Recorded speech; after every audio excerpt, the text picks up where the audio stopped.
নমস্কার বন্ধুরা, সবাই কেমন আছেন? আমি মিষ্টি নতুন একটা ব্লগে সবাইকে স্বাগত জানিয়ে আজকের ব্লগটা আমি শুরু করছি।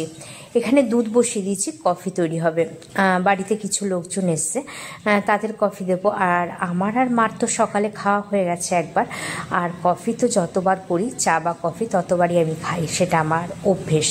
মানে একটু করে চুমুক দেবই, সেটা আমার অভ্যেস। আর না করলে ঠিক আছে, একবারই খাবো, আর যদি করি তাহলে তো খাবোই। তো চলুন এবার কফিটা খেয়ে সকালের কাজে লাগবো। সকালের রুটির সাথে আজকে বেগুন পোড়া হবে, অন্য কিছু করিনি। তো চলুন বেগুনটা এবার মেখে। এখানে আমি যে বেগুনটা দিয়ে ম্যাগির রেসিপি বানিয়েছিলাম সেই বেগুনটা এখানে নিয়ে নিয়েছি। তার সাথে পেঁয়াজ, কাঁচা লঙ্কা, নুন আর সর্ষের তেল। এখন আমি এটা মেখে রেখে দেবো। এটা যে ম্যাগি বানিয়েছিলাম, একটা ম্যাগির একটা রেসিপি, সেটা আমি বলবো না।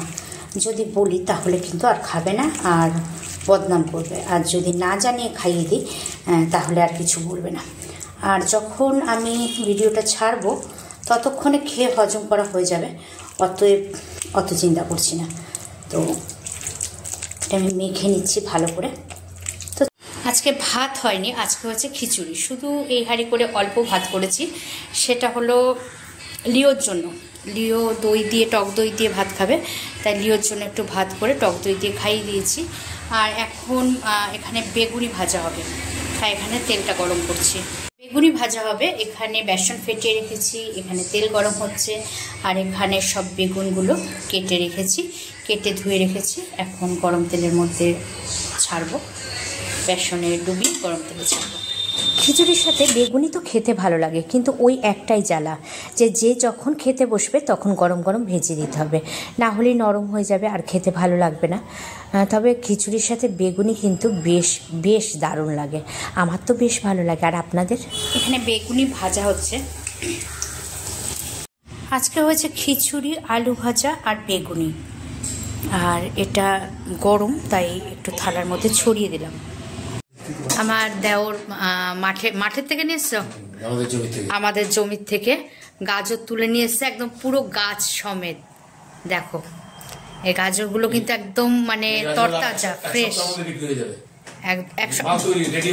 ও মাল বিক্রি হয়ে যাবে। আর এগুলো আমাদের খাওয়ার জন্য নিয়ে এসছে, বাড়ির খাওয়ার জন্য। আর সব ব্যাড বয়ের গ্রুপ বসে আছে। আর এখানে লিও ঘুমাচ্ছে।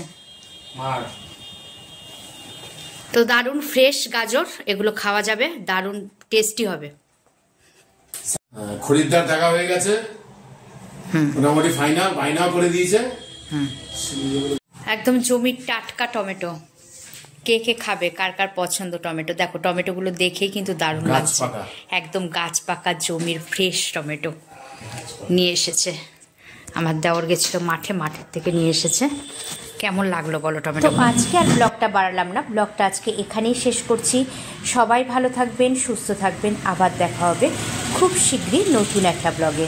তাহলে অবশ্যই জানাবেন যে ব্লগটা কেমন হয়েছে। আর আমার দেওরের এই ফ্রেশ সবজিগুলো আপনাদের কাছে কেমন লাগলো অবশ্যই জানাবেন।